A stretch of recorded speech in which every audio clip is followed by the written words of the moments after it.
Good afternoon, students of PFE.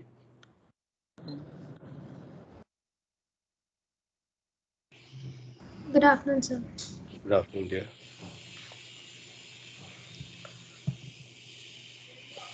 So after strong engagements for last 5, 6 weekends, we are having a bit lean period today.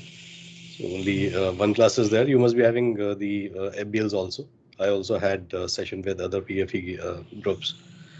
But still, comparatively, we have a less number of classes. So hopefully, we'll try to wind it up and let's see how early we can complete the total number of sessions. We are into 11th session today, and we are left with like 15 is the limit, so 4 more are required. And your last teaching day of the semester is 11th. So hopefully prior to that, we may not be requiring additional classes. We'll complete smoothly. So let's share let's see the slideshow. I'll share it with you, and this was the last thing that we were doing, the components of code of ethics, and we have discussed these points: respect for others, integrity and honesty, and so on, till last point, teamwork. So this was these were the point of discussion last time. So we'll start with a new topic, and we have completed this, the components of code of ethics, and hopefully you have got some insights on this.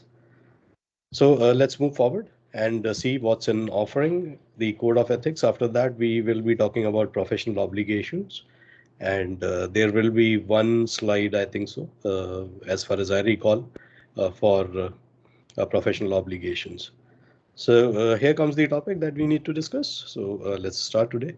Any query prior to starting? Any query about any of the topics that we have discussed till now is most welcome in the house.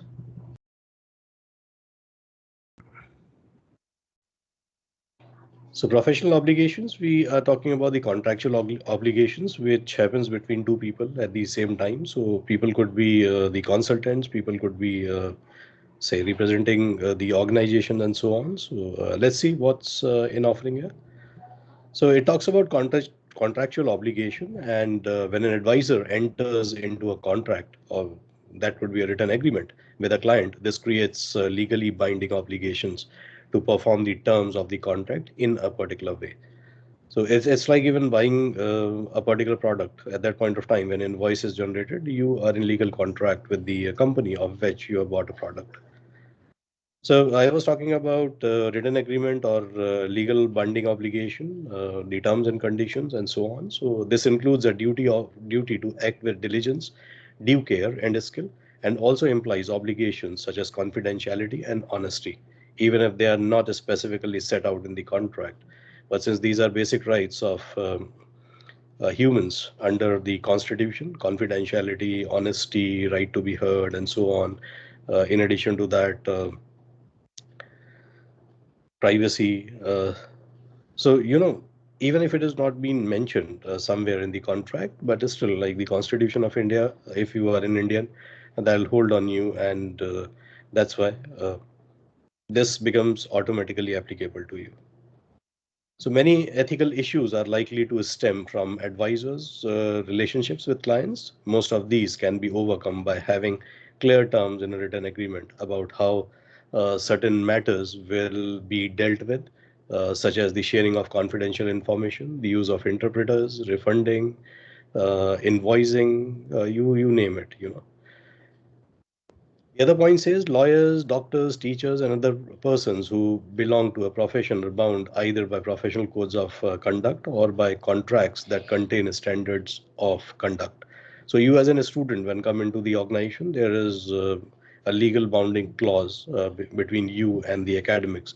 When I am going as a researcher, there's a legal bounding clause between me and the respondents whose data has been recorded. So whatever we do, if we are into a structured format of any system, there is always a legal binding contract that automatically happens. So though it may not be defined, but it happens. So a professional person who fails to meet the duties required of that profession may be judged incompetent. And such a ruling by a court or a professional disciplinary board or an employer may result in professional discipline, including loss of license to practice, demotion, or termination of employment. And that could be very rigorous, And we'll see when we will proceed with the slideshow. We'll move into another topic. Then we'll see that your uh, setup, the professional setup that you have is also questionable, because the professional domain is very, very limited, and any breach that you are doing gets reflected to the other people in the same domain. So, your professionalism has always been questioned that way. So, it may be, as it says, as the point says, profession may be judged incompetent, and you may not be receiving the grants, you may not be receiving the welcome notes from other people in the same profession, and so on. So, these are the points about legal uh, obligations that we have. And I tried put in a very short manner, so only one slide is dedicated to this. Gradually, we'll move to the regulatory authorities, which lays down the regulation for a particular profession that we are into. So, closing this, we'll move to regulatory authorities and try to see what these regulatory authorities are all about. Just to give you a view, there are some governing bodies. Either they set up the rules, or what they do, they monitor what you're working. And many a times it could be a set of two different organizations. One laying down the regulations, and second is trying to identify whether you are abiding by the regulations which are prescribed by code of ethics, as code of ethics by regulatory authorities. So if you go into the medical profession, you have been given a license as a practitioner. So what do you do? Are you ethical enough to give the treatments to the people, treat people accordingly, do not leak out their informations, and so on? If a breach has been found, then your medical practitioner license may get cancelled. Same as with lawyers. So the Bar Council gives you the license to practice, and you may be taking or doing the advocacies in Honorable Supreme Court and Honorable High Court and so on. But these licenses are being given to you. If you are found that you are not abiding by code of ethics, then obviously your licenses can be taken back, and that's what is a rule. That's what is a job of regulatory authority here. So let's proceed. I hope I've given you a bit of view and understanding what regulatory authorities are. Let's discuss this in detail.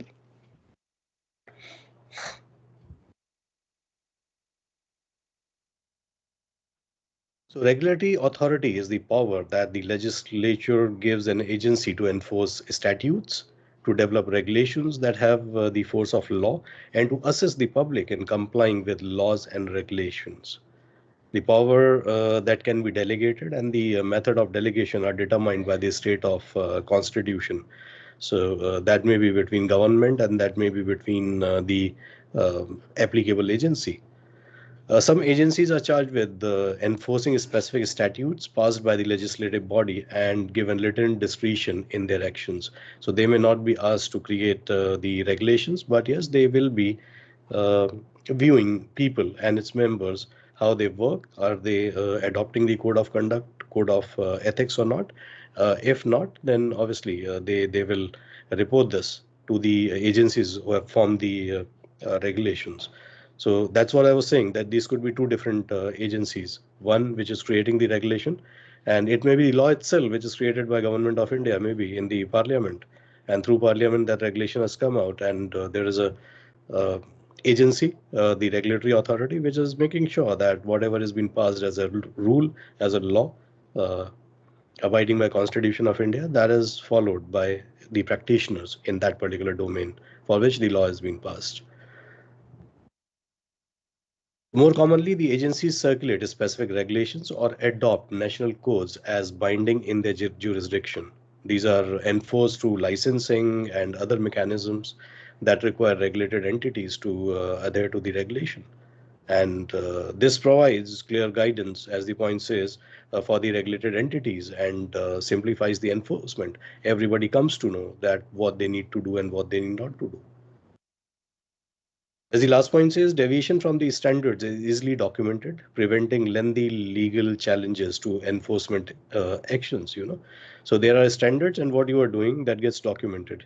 You are abiding by it or you are not abiding by it. There's a parameter of your performance, and if you're not abiding by the regulations, then obviously that could be documented that you are breaching these laid down regulations in certain way and could be held responsible, and punishment could be enforced on you.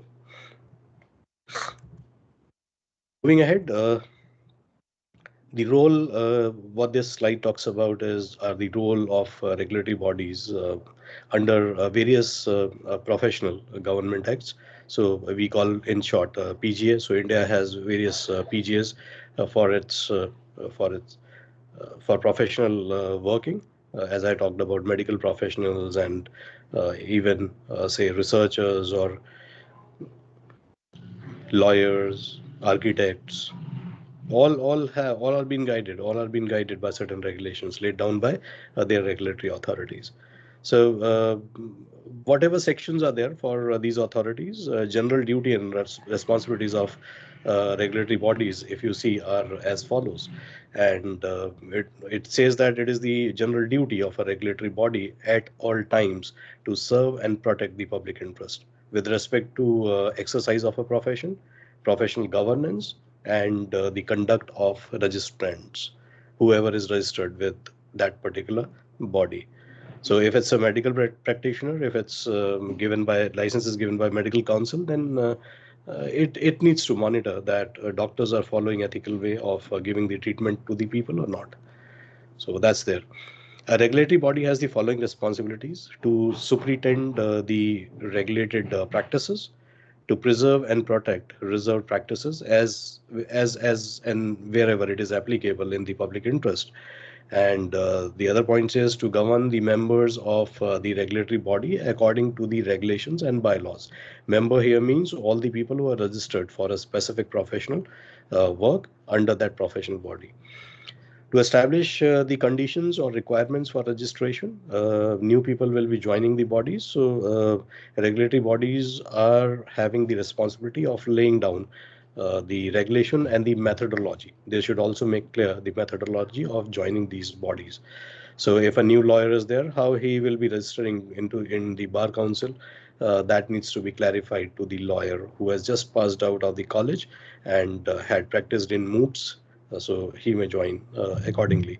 And the last point on this slide, which is the fifth point, five more are there on the next slide.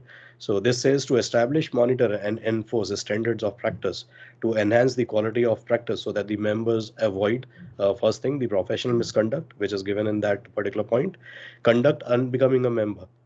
So they should not perform anything which makes them unbearable as per the regulations which are being prescribed. And members should also avoid incompetent performance of duties. So it should not be that they are not knowing their duties, or if they are um, disrupted by new things coming up, then they should train themselves. They should not become incompetent for the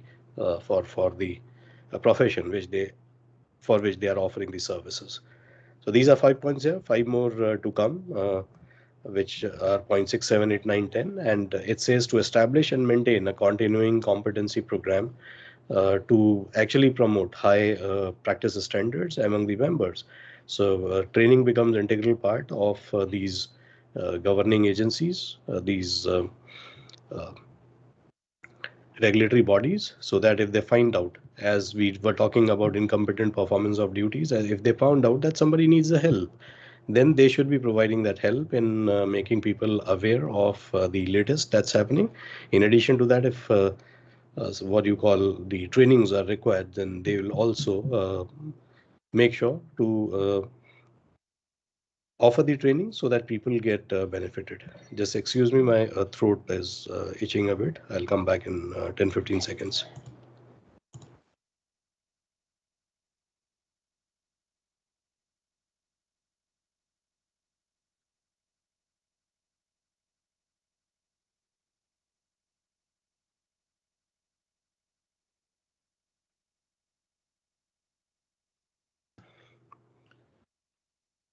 So I'm back.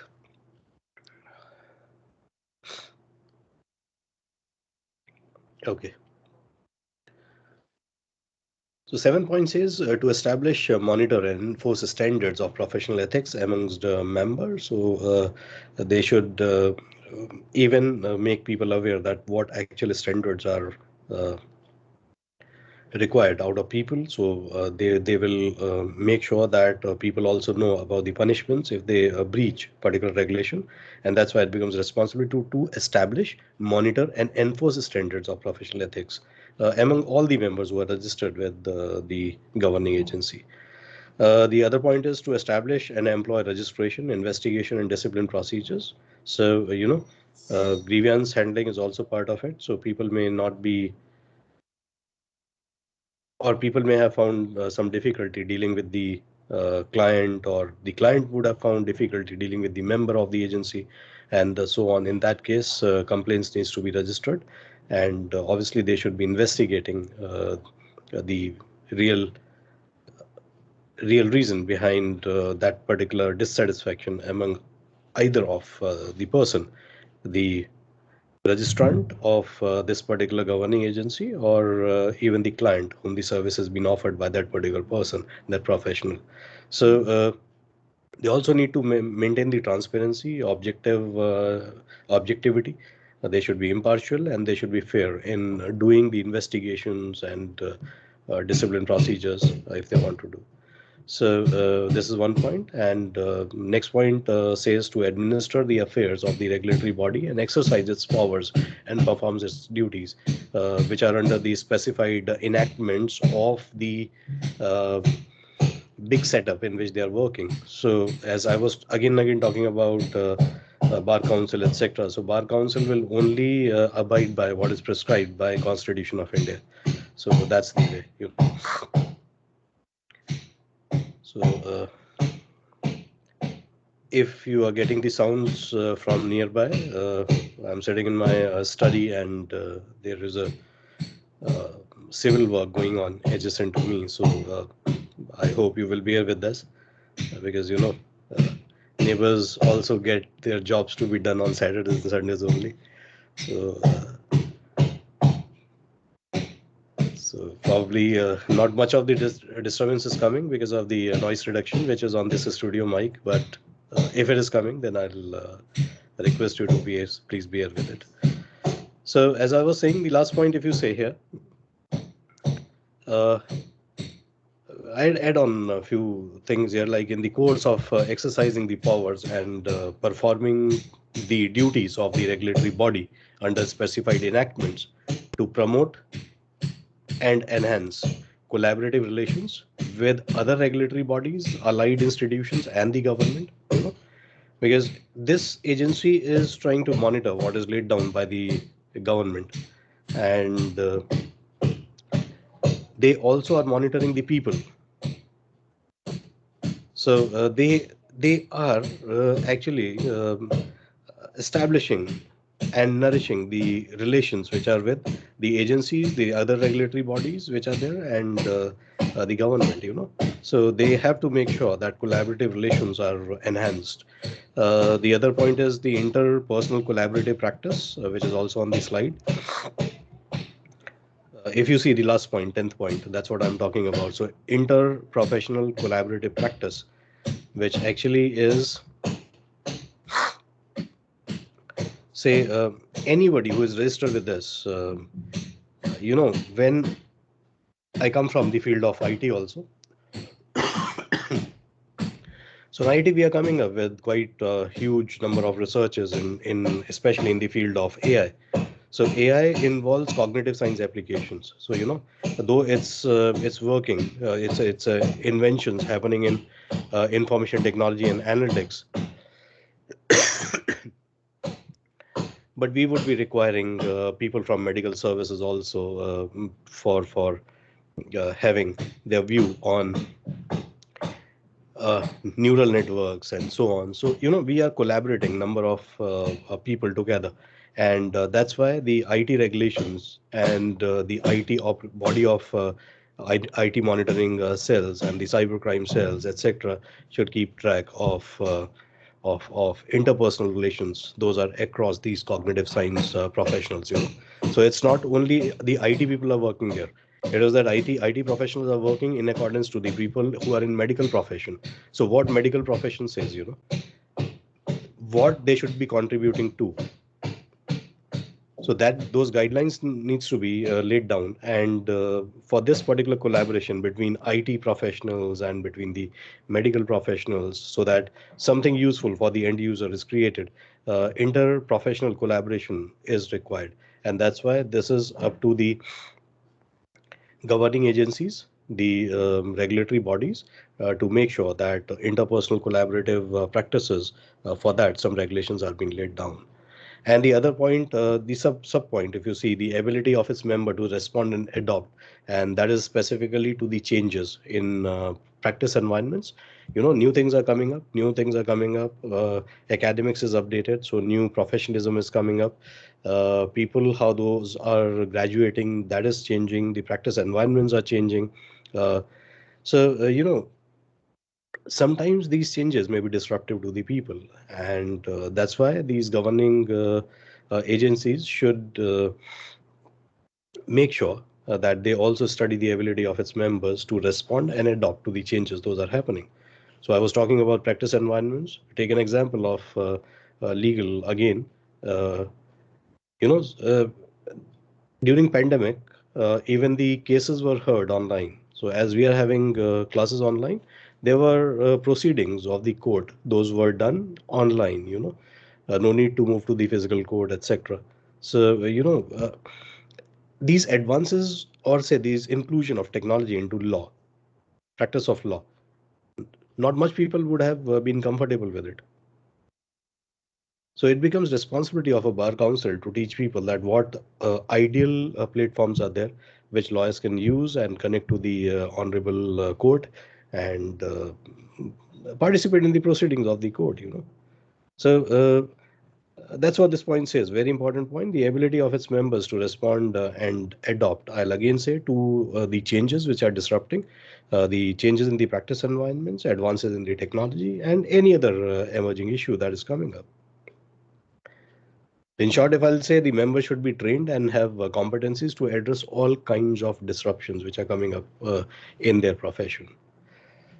So that's from my side for this particular topic. And we talked about regulatory bodies, and we have taken 10 points here, and saw that how regulatory authorities should be acting to make sure that the code of ethics is practiced and ethical practices prevail in that particular profession for which they are governing the regulations. So for this particular topic, this is from my side, and if you have anything in your mind, you can very well express it.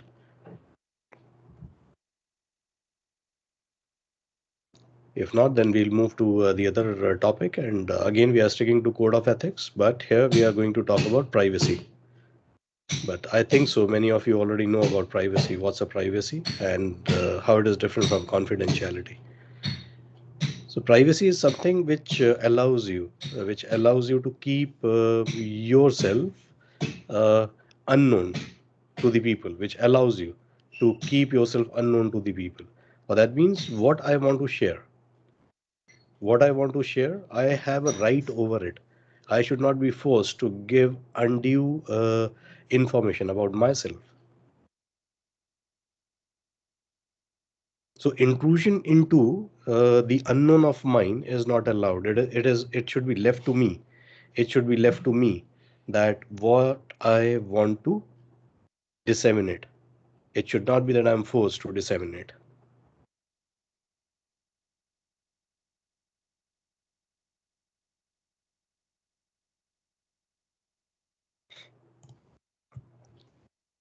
So that's what is privacy. And when I ask people about what's privacy, the answer that I generally get is about confidentiality. There's a difference between both. Both these points will be taken up in this session. So there is something called privacy, and the other thing is confidentiality. Both are different, but both are interchangeably being used. But there is a huge difference between both. So privacy is what I am supposed to publish.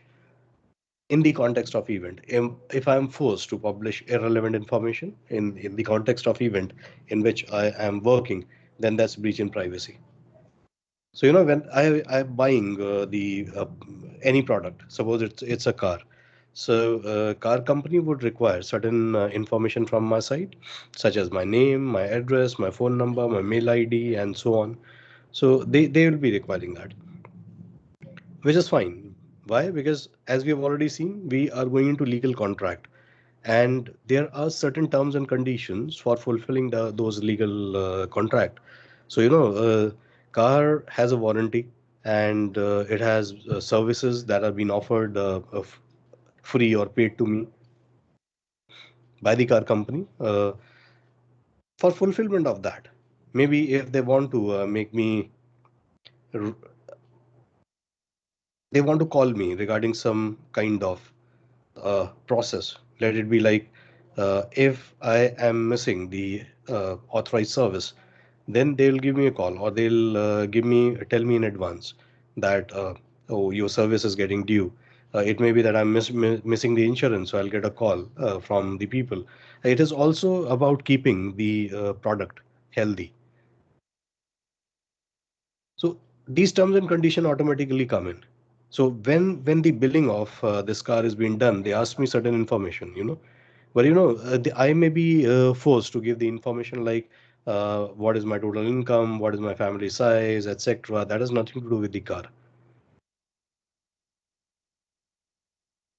So if company force me to do it, then it's breach in privacy, because these kind of information has nothing to do with the car, and the it has no reference to the terms and condition uh, between me and the company. This information is irrelevant. But many times I'm forced, without providing this information, I'll not be taken forward. The contract would not be taken forward. That's what is breach in privacy. Many companies have this practice of recording such a information, but what they do is it's not a forced information. It's optional information. If you want to give, you can very well give. They are asking for it, and if you do not want to give, it's okay. Don't give. Because in many of the restaurants, they ask the date of births of even the family members so that they can send in the cards and the greetings at the time. Maybe they can give you discounts at the time of anniversary by wishing you anniversary and asking you to have a party in the or arrange a party in the restaurants or in their area. So for that, it's fine. But they should not be forcing it. So there are people who give it, and there are people who do not give it. It is totally up to the people what they like and what they do not like. If people do not like giving such a information, it's okay. If people give the information, it's okay. But they are not forced to give it. Though the information is asked, but they are not forced to give it. And that's what is protecting the privacy of somebody. If people are being asked to and forced to give it, then there is a problem. It should not happen. But how this is different from confidentiality? Confidentiality is something which is breach of confidential law. So what happens is, I was giving you example of car company and me. So at the time of billing, I provide, or invoices generated, I provide my information. That information remains intact under the legal clause. This invoice itself is a legal clause. So it's a legal document. And anything which is provided for fulfillment of some legal contract, that is a confidential information. You must have seen letters which on top of which there is a mention confidential. So by default, under consumer laws and the privacy laws, when you give that information to somebody uh, for fulfilling the legal contract, at that point it becomes a confidential information, and this confidential information remains stored with the company. Now, if this information leaks out from the company, it is not breach in privacy, it's breach in confidentiality. So there's a difference between both, and I've given you my opinion on that. I tried explaining you with the say suitable methods. Hopefully you have understood it, and we'll proceed further to see what the slideshow offers to us.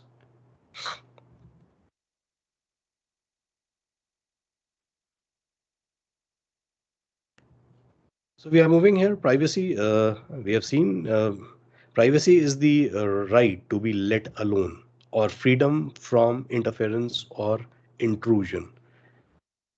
And in today's date, if you see, we are in a knowledge economy. So information is the most crucial resource. So information privacy is the right to have some control over how your personal information is collected and used. Privacy is a fundamental right, essential to autonomy and the protection of human dignity. So it serves as a foundation upon which many other human rights are built. So whether it is right to speak, right to listen, or any other right, you know, this is one of the fundamental rights that we have, privacy. So privacy enables us to create barriers and manage boundaries to protect ourselves from unwarranted interference in our lives, which actually allows us to negotiate who we are and how we want to interact with the world around us. If we do not want to interact with somebody, that's okay. If we partially want to interact or we want to interact with partial information, that's okay. Everything is with you as a citizen of a particular country. So right to privacy is there, and that holds very high value when it comes to even say practice of uh, moral rights. So privacy helps us to establish boundaries to limit who has access to our bodies, places, and things, as well as our communications and our information. So the rules that protect privacy gives us the ability to assert our rights in the face of significant power imbalances. Nobody should be forcing you. Nobody should be forcing you. Nobody has a power to force you to give that information which you are not willing to give. So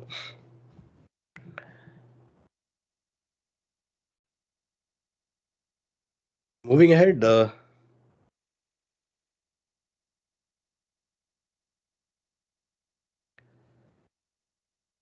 the point that we have seen as a result of these points, like privacy is an essential way to seek to protect ourselves and society against arbitrary and unjustified use of power by reducing what can be known about us and done to us while protecting us from others who may wish to exert control. So people may want to know few things about you. You may very well say, no, that's not allowed. Privacy is essential to who we are as human beings, and this has been mentioned in many of the literatures of the philosophers that you come across. So, as a human beings, we have rights, and the privacy is one essential right, and we make decisions about it every single day, what we should be publishing and what we should not be publishing. So it gives us a space to be ourselves without judgment, allows us to think freely without discrimination, and is an important element of giving us control over who knows what about us.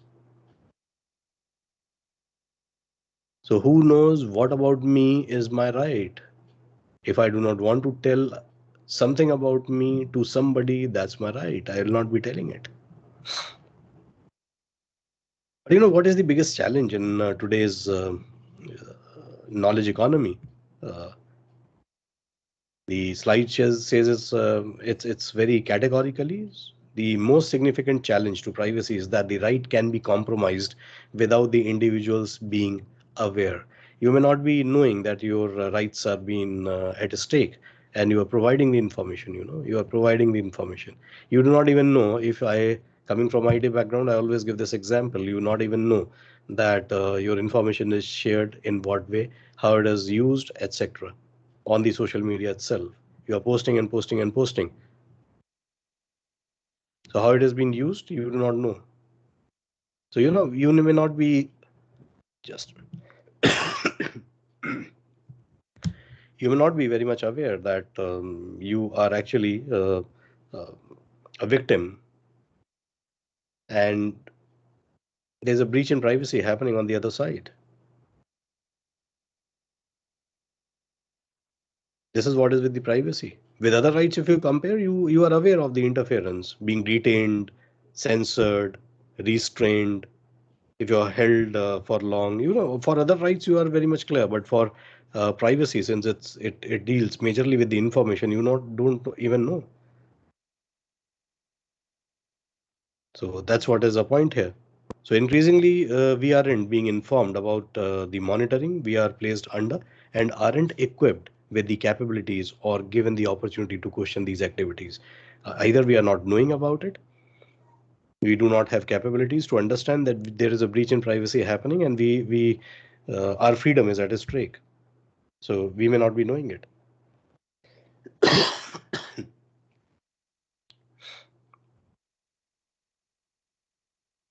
So this is very valid point, and I hope you will keep track around us. And it happens everywhere.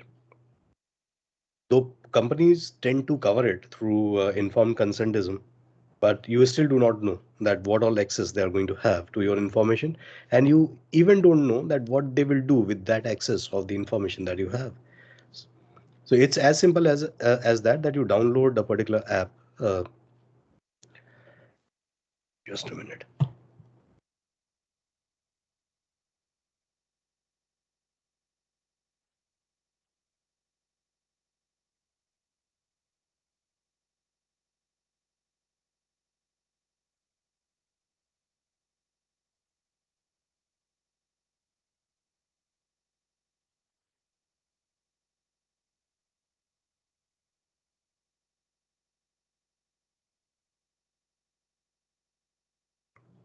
So it's that you download a particular application, as I was saying, on your mobile phone. So app has been downloaded, and it's categorically says, it is part of informed consentism.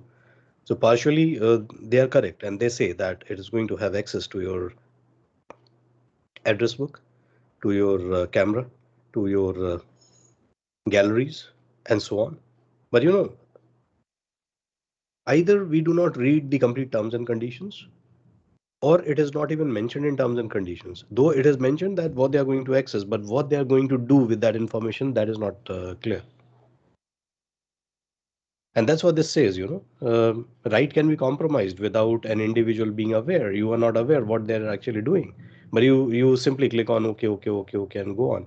But there could be certain things that those are happening in background, and you, without the knowledge of this, you are not equipped with the capabilities. And second thing, you are also not given the opportunity. That's what the last point all about. You are not given the opportunity to talk about it, because you may be requiring that application, but why is it having access to all the photographs, your galleries, your address books, and so on? Why is it having it? You are not given any chance there to ask the company about why this is required. So the opportunity is not given to you to be heard, and that's what is a breach. That's a breach in natural justice, right to be heard. So there are offenses happening around you, and you are not clear about it. That's what is a challenge. And this is happening, like, if I talk about you, this is the elite group. You're not as equal as other people who are not having opportunity to learn or go to formal education and so on, but they have the cell phones. They're doing it continuously.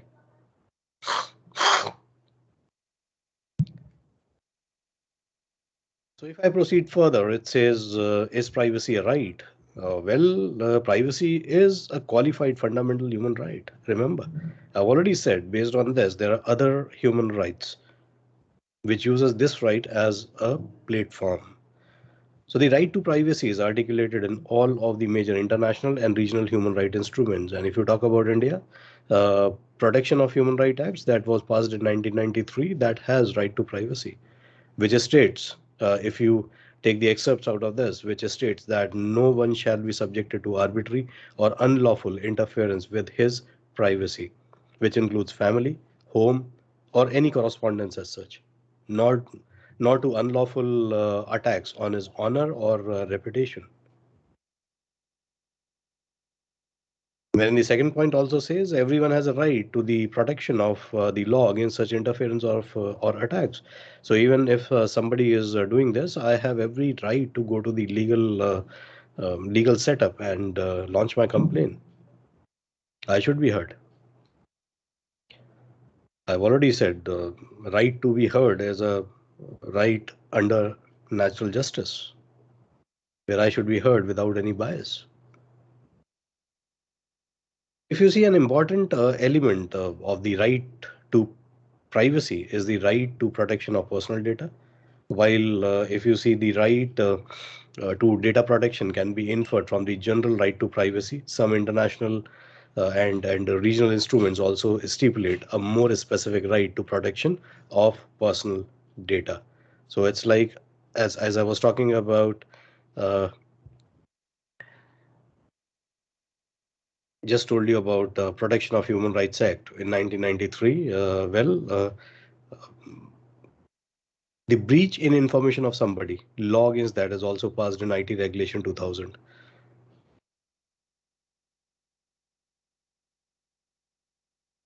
So, this is one more regulation which is add on to the human rights. So if rights are being breached, then what were the medium of it? And if we have a different kind of medium like IT, etc., then we can launch the complaint uh, in line with Human Rights Act 1993. In reference to that, we can launch complaint even in IT section, which is established in year 2000. So that we can do. So this is from my side about rights.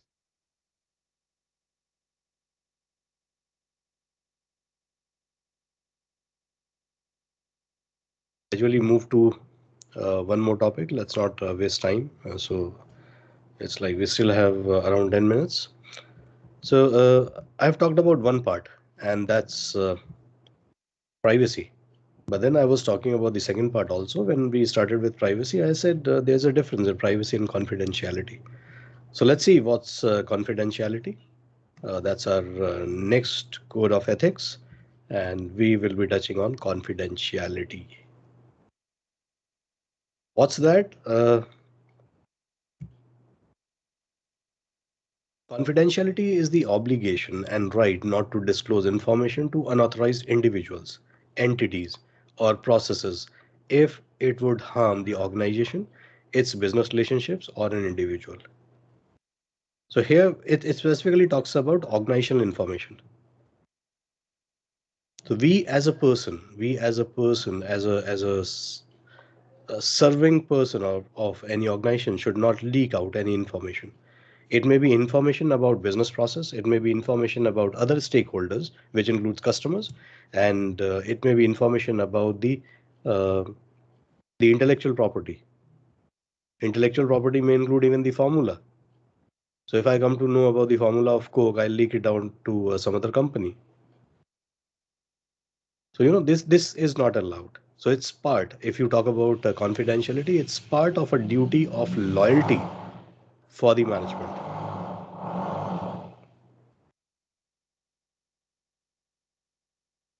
So confidentiality is the keeping of another person or entity's information private. Certain professionals are required by law to keep information shared by the client without disclosing the information, even to law enforcement regulatory bodies. This point came in last discussion with the other batch, that many a times even police requires the intervention of a court. They cannot barge into somebody's life or somebody's home and hold that person. They require intervention of honorable court to give the permission, which gives the permission to the police, and then they come up with some action.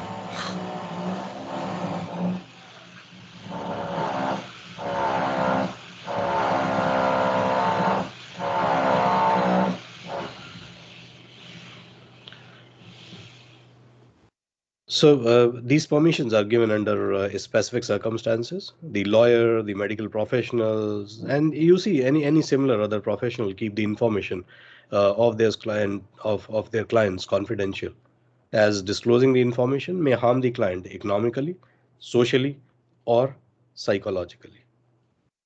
So we have to be very careful. Very careful. Breach of confidentiality is a common law tort, which means it can be brought as a civil lawsuit against the individual who breached the agreement. And if you talk about penalties, penalty that may be handed down include monetary damages, which could be quite substantial depending on the damage done by the breach, as well as it could be an injunction in form of a ban where profession is banned, and it could be embargo or a restriction over the individual, and it could even the individual could even be asked to stop the practices not only for that process but for say for complete life. So that you must have seen. Even for the players, what happens, the internal information should not leak out.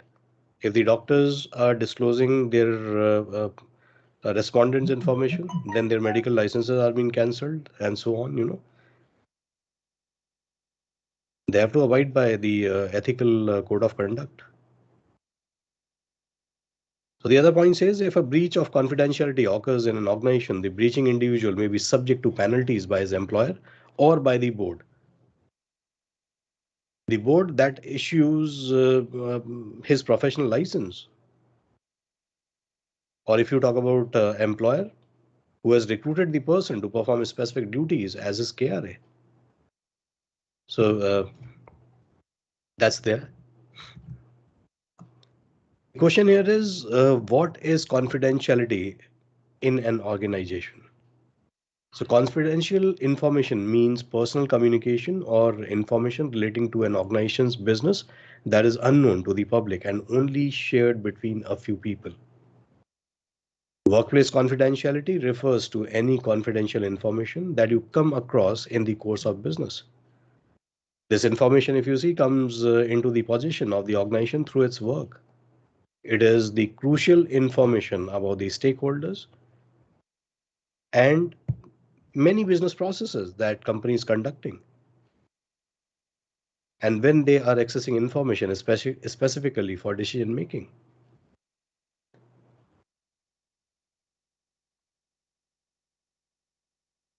So the third point says there are three main types of information with any organization, leak of which could lead to breach in confidentiality.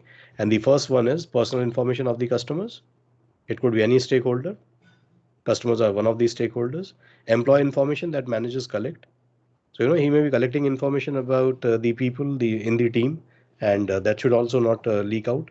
And the proprietary information I already talked about, like hypothetically I said uh, formula of Coke leaks out. So it may be just.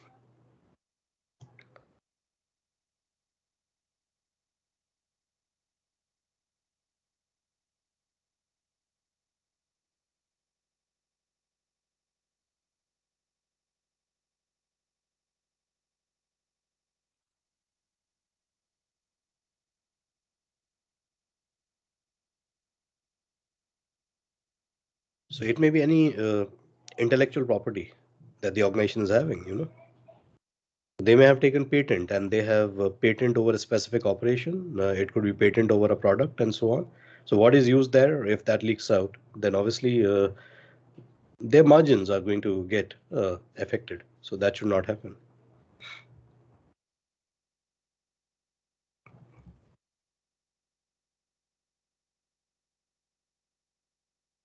So why is confidentiality important for an organization?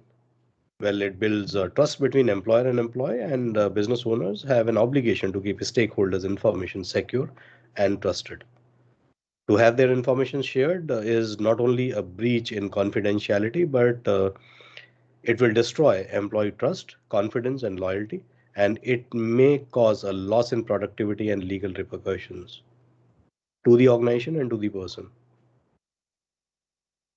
The failure to protect and secure confidential information may not only lead to the loss of business for our clients, but it also unlocks the danger of confidential information being misused to commit legal activities such as fraud.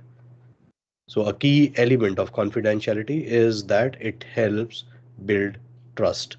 and trust is behind the brand loyalty that we have in today's date. So if your trust is lost because of the breach in confidentiality, then obviously it is going to impact the total profits of the organization.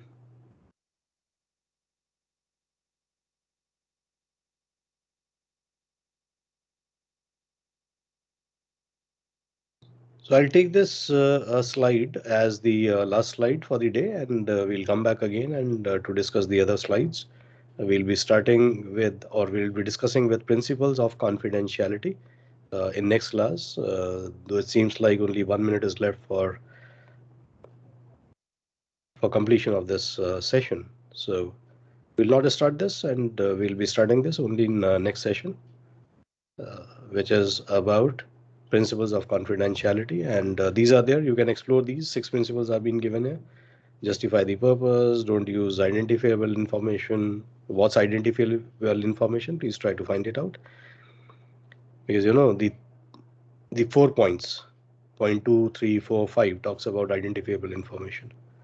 So what's actually identifiable information? I expect this answer from you. Reason behind that is that you have already done a bit of the researches. NTCC you have done. You have gone through the research methodology paper. So what actually is identifiable information, and what are the drawbacks if you leaked out these identifiable information? That should be known to you after going through these particular papers which I've just mentioned. So it's expected out of you. So we'll be starting with this. We'll be taking these points in brief, and then we'll move towards informed consentism after completing confidentiality, and that will clear up this module. So that's all from my side for today. Queries are welcome, and observations are also welcome if there are any.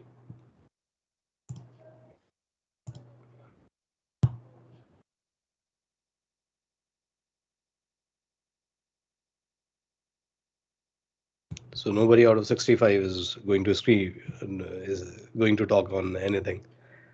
That's really bad, you know. It's very disappointing.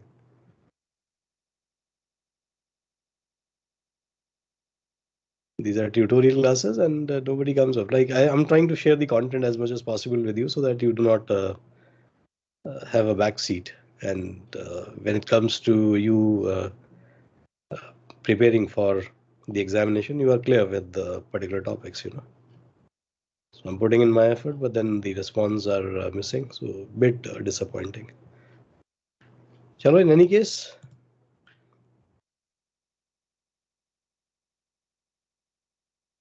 let's call this session off. We'll meet again. Have a good Sunday. Live well, do well. Bye bye.